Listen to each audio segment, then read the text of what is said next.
Let's bring in our political director, Washington Bureau Chief Rick Klein. Rick, the polls all bunched up as we head into the final weekend. Walk through some of the different paths that each candidate has. Yeah, good morning, George. The 538 battleground polls tell the story right now. The polling averages everywhere, all 7 battlegrounds. No one has a lead of more than 2.5 points, all within any poll's margin of error. So to start with, if you just assume that the polls are accurate, which of course is a huge assumption, this is where things would land at the end of election night. Donald Trump, over 270 electoral votes. He would clinch the presidency for a second time. But no map is a foregone conclusion. So let's play with a scenario here.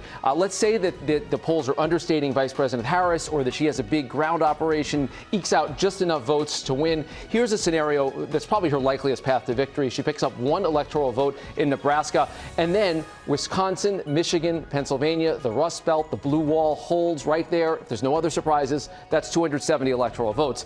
But of course, the polls could be off in the other direction, or Trump is able to hold. This is Trump's likeliest path to victory. If he holds the 2 battlegrounds out west in Nevada and Arizona, and the 2 southern battlegrounds, Georgia and North Carolina, he is then just 1 state away from clinching the presidency. Pennsylvania is the biggest prize on the map. That's the best opportunity for him. The single most important battleground state on the map, probably for either candidate, George. Rick, we have massive early vote, but does it tell us anything?